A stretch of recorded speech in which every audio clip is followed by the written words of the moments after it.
All right, thank you. Well, firstly, good afternoon, everyone. Thank you for the time, for taking the time to listen to my presentation. He said really resonated with me in the research I've been doing. But I'm looking at a slightly different area. I'm looking more at education in schools. So for a bit of context, my name is Simon Marsden. I'm currently the course leader for criminology and cybercrime BSc course at the University of Portsmouth. And with respect to this work, I was a school teacher for 25 years, mostly teaching computing of one form or another. And when the UK moved from teaching computing rather than information communications technology, or otherwise known as teaching Microsoft, in 2014, I became a course leader for initial teacher training in computing. I'm currently working towards a professional doctorate in systems risk management at the Institute of Criminal Justice Studies at the university. And you can see by the hair, I'm quite late into the academic research world. Because of my interest in education, computing and criminology, my area of research is the presentation of trainee teachers to deliver cybersecurity and online safety. I've just got a Twitter message from one of the people in here, which just came off my screen, which threw me a bit. Okay, so this has just come out. In part, sort of underpinning the need for my research. The UK government in 2019 recently produced the Teaching Online Safety in School document. And this is guidance, but it is intended that it's compulsory for delivery in all state schools from September 2020. Now, there are a limited number of schools that can consider to be state schools, but most of the various types of schools in England do follow the recommendations for state schools. It's intended, now this is interesting, I think, it's intended to be a whole school approach to cybersecurity and online safety education. So perhaps taking it away from the domain of the computing teacher. I may refer to cybersecurity and online safety education as CSOS from now on. It's a bit of a mouthful otherwise. Interestingly though, at the current time, there's no advice in place for trainee teachers on how to deliver this material. So there are 15 pages of tabulated harms in this document for teachers to consider. As our previous speaker just mentioned, we're still struggling to get a lot of people to work out how to create decent passwords, alone all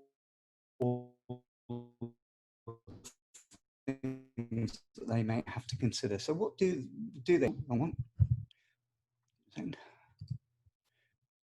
Right, so we have fake news, data protection, copyright, sexting and online relationships, the threats of the cyber criminal in all their forms, the conflicted ontology of whatever this thing called a hacker is, how to protect against all nasty little tricks that some of those so-called hackers play, how to protect against all forms of online abuse, deviance in all its forms, for example, finding others online to meet up in real life to dress up as furry animals, or perhaps finding a site to find out about how to starve yourself as an anorexic on a pro-ana site.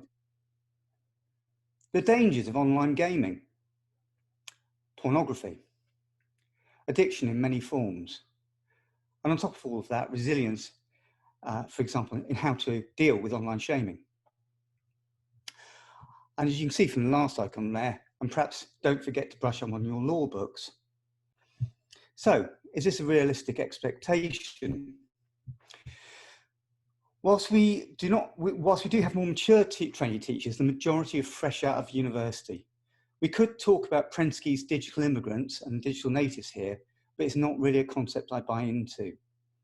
People become interested in technology because they're interested in technology, not because of their age. There are a few lines on the slide from my paper, but it's easy to argue that our historical approach to CSOS in schools has been very adequate. And in short, most teachers and trainees will have had the diet of Microsoft that back in 2012, the then Education Secretary, Gove, decried as boring and taught by bored teachers. And trust me, I was one of them. They're unlikely to study computing, so most will not have any technical understanding, especially not if they've studied humanities subjects. One student of mine, when I asked her, I said to her, so what have you done in computing since you've been at university? She was, I think, psychology student. And she said, oh, we did a bit of SPSS one week. I'll leave that there. They're unlikely to be prepared to teach or model the online safety topics with only the younger trainees having often unwelcome and adequate input on issues such as online bullying, sexting, and privacy. We're expecting teachers to teach material that they might have no knowledge of or interest in, and we're expecting them to do it without any pedagogical approach to underpin it. The bottom picture on the slide, by the way, is pedagogos. I'm not sure I've pronounced that properly, but the Latin slave, the origin of the term of pedagogy, just in case you were wondering. And of course, they are meant to be teaching these.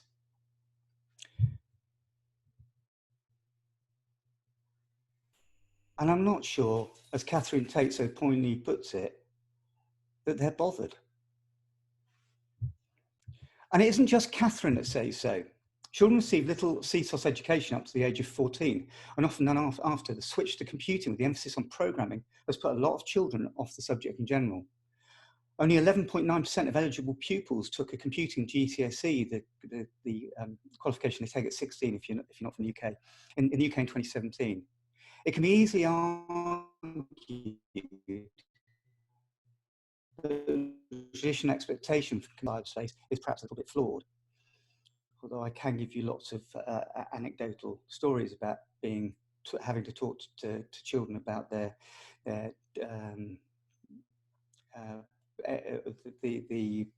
exploits they got up to on the internet, just because I happen to be the head of computing.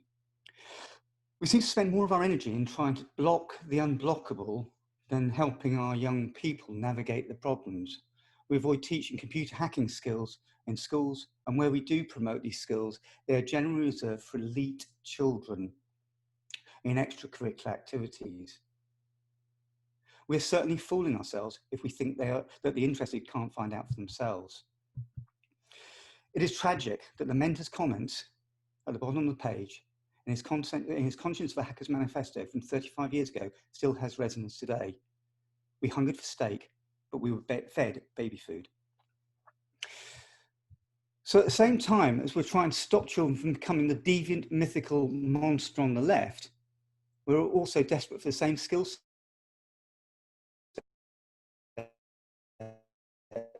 Cyber strategy 2016, other countries' strategies tell us we have. And it's a wild west out there. At the same time as trying to engage social awareness and conformity, we cannot stop young people from having access to the most deviant of material. The most deviant material on the surface web, let alone the dark web, where all manner of ills lurk and are easily found. And we just don't seem to want to talk to them about it. Some quick examples, the next 3 slides, screenshot this morning. Drugs. This is from the dark web, by the way. I mean, there's an easily recognizable URL at the top. Guns. And these are the ones I thought I could share with you. And what about this one? This is on the surface web, and there's just material out there wherever you look. This one is about how to hack into WPA2 password cracking. That's how I found out how to do it, by going on YouTube. Excuse me a second.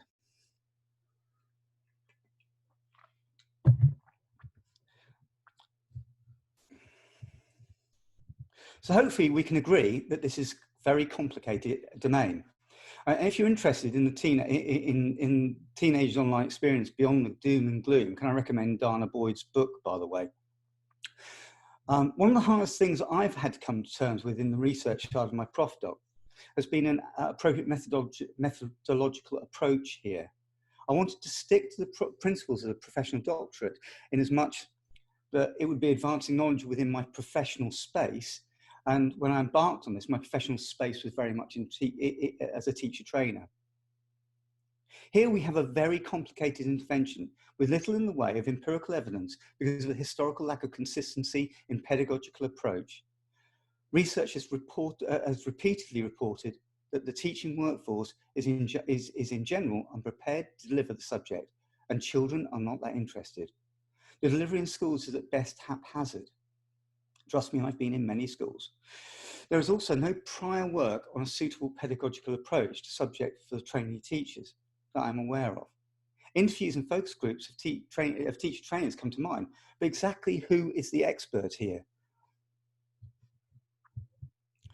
The appropriate methodological approach, therefore, seems to be a realistic review, as Ray Pawson suggests.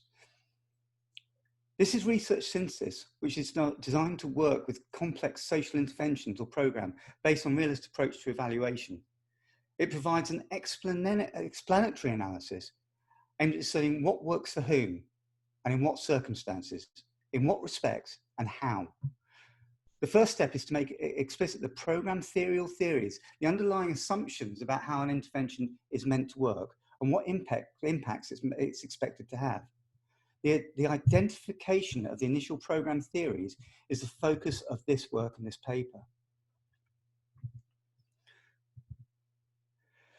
The first theory I'd like to propose here is Freya's pedagogy of the oppressed, or is it cyber oppressed? There's a nice picture of Freya there. Freya proposed that banking of information as just telling children, or telling anybody, it doesn't have to be children, who have no interest in what you're trying to teach, did not work.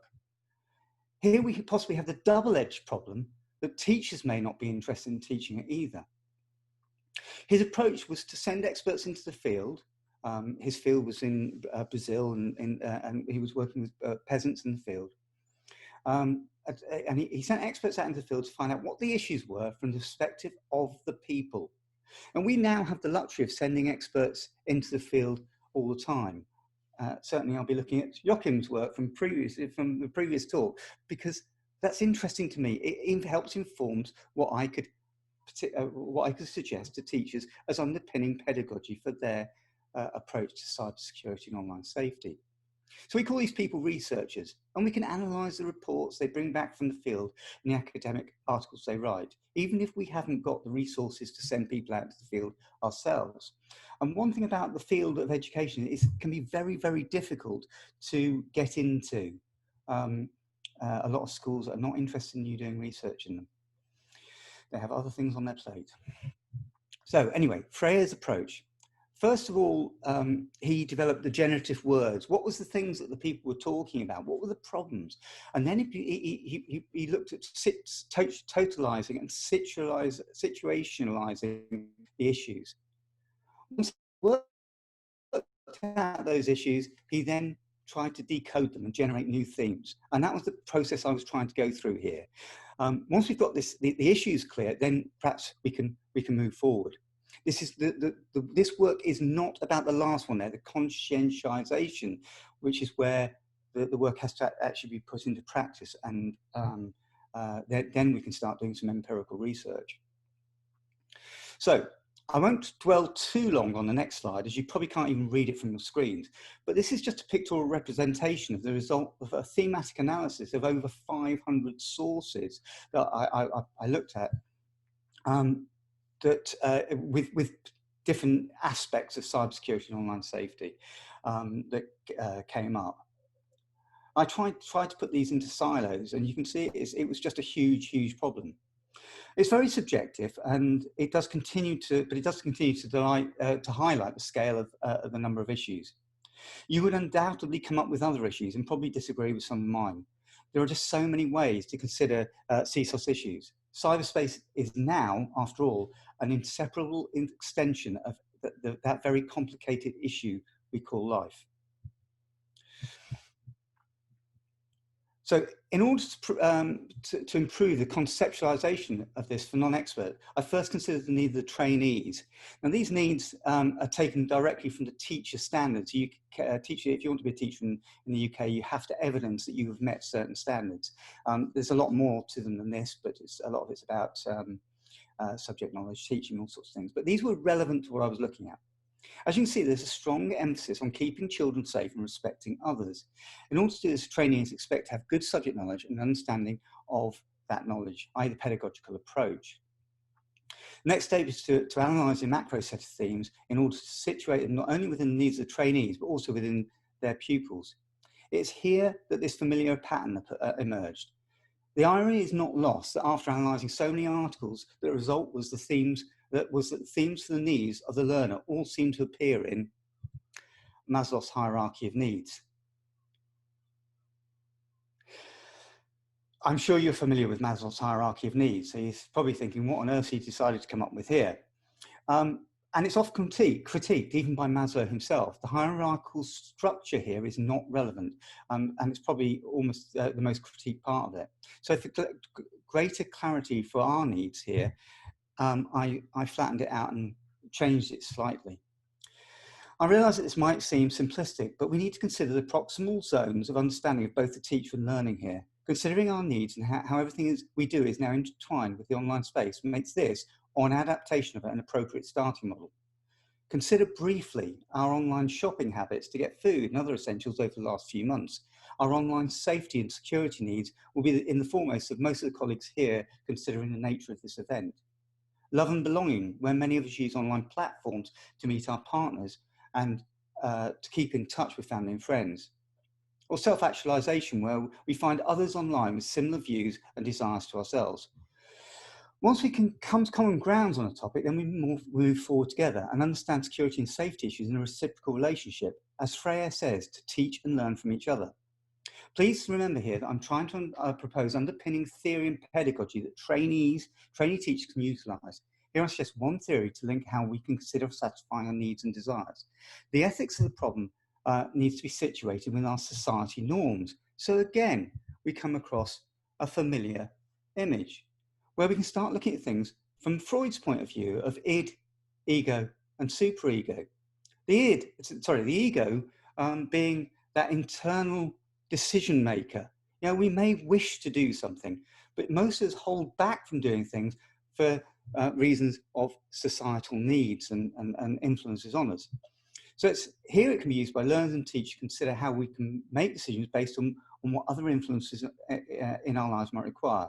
We need to know about those influences, though.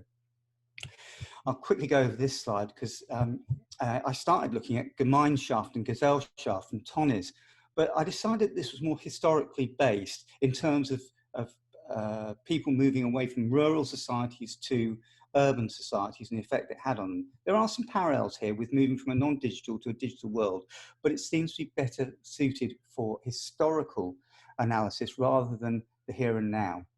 Whereas Bronfenbrenner's ecological theory does seem appropriate.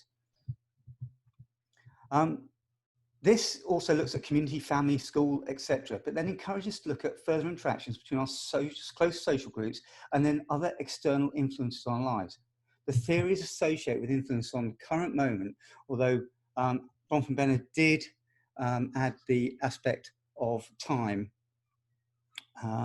which I'm just checking on at the moment as I'm running out later on.